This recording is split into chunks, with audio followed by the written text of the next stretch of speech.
Hey there, small business owners. Welcome to the Tax Talk Podcast, the premier business podcast aimed at unlocking your unique potential. I'm your host, Jared Pallon, and I help my clients do three things: find common sense business solutions, minimize tax and maximize profits, and preserve your legacy. Each podcast episode will dig deep into an everyday problem that small business owners face, and most importantly, explore solutions to these problems. You ready to solve problems? Are you ready to keep more of your hard-earned wealth? And are you ready to preserve your legacy?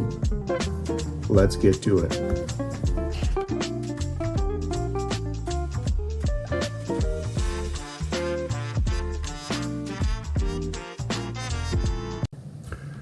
Welcome to episode 3 of the Tax Talk Podcast.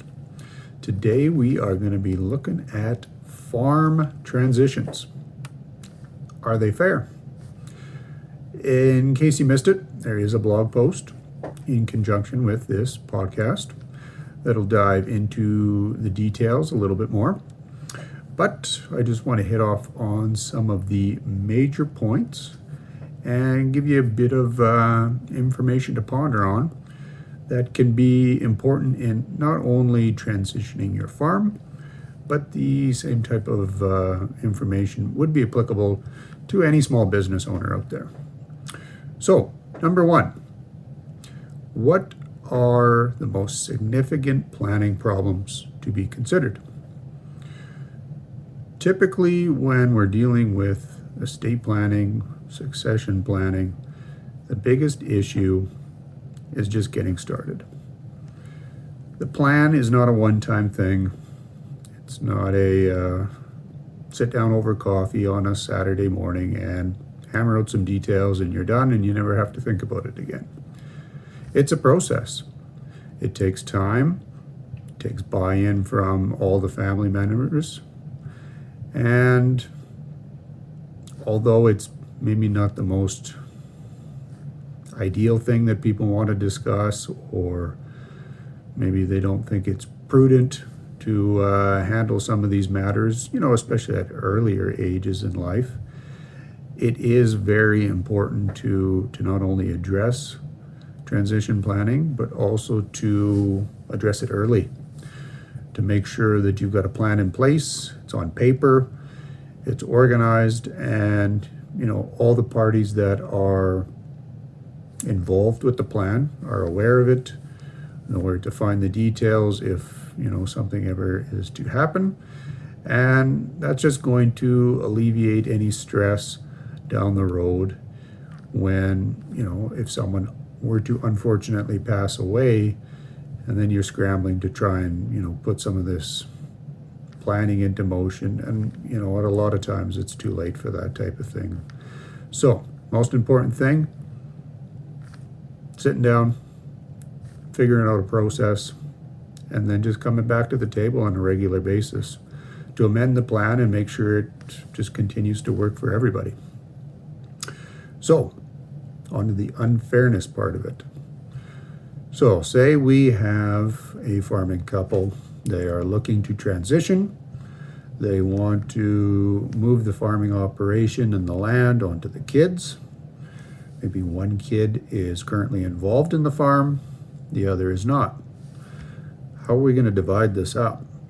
Does it make sense just to split it 50-50, give it to both the kids, and then let them figure it out?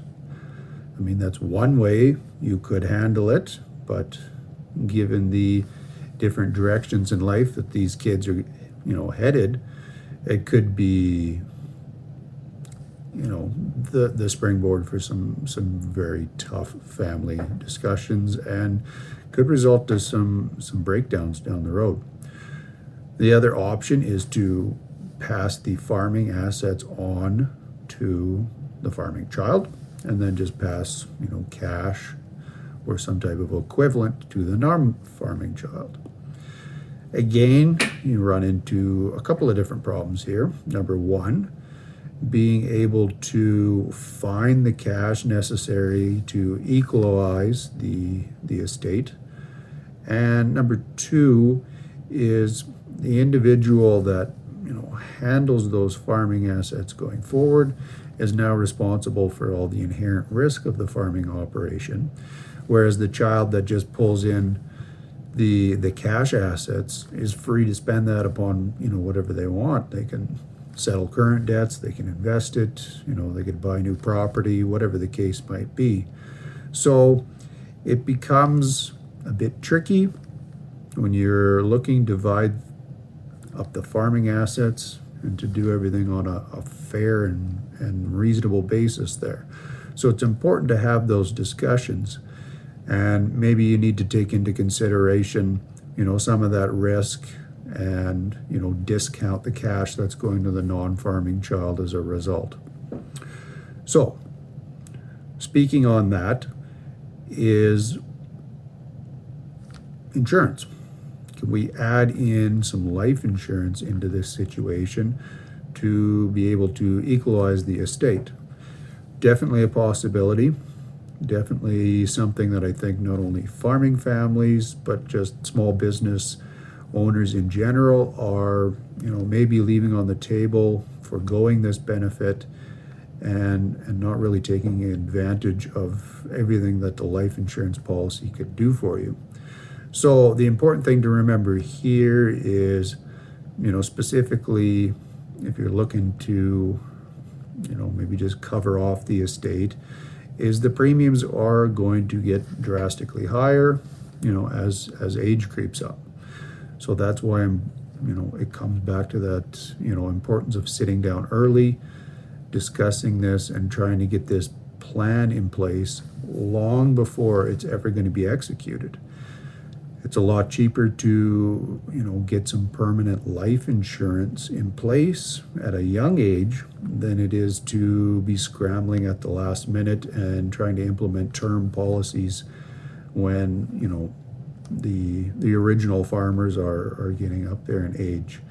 And typically, once you get past 65, there's probably just no advantage of taking on that policy. So keep that in mind.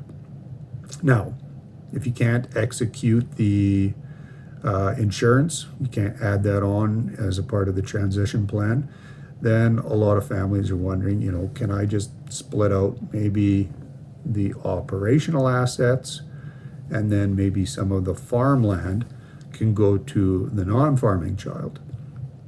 This kind of ensures that you can maybe equalize the estate more appropriately, and then it also provides a way to maybe keep the estate more liquid, and it has a better chance of keeping that farmland within the family. So if this plan was to be looked at, it would be beneficial to have some type of mortgage held by the non-farming child, and maybe some sort of option to the farming kids that allow them to purchase this land after a course of maybe 3 to 5 years of renting it from their sibling. And then that way everything's put into place well beforehand, and you alleviate the potential for disagreements down the road.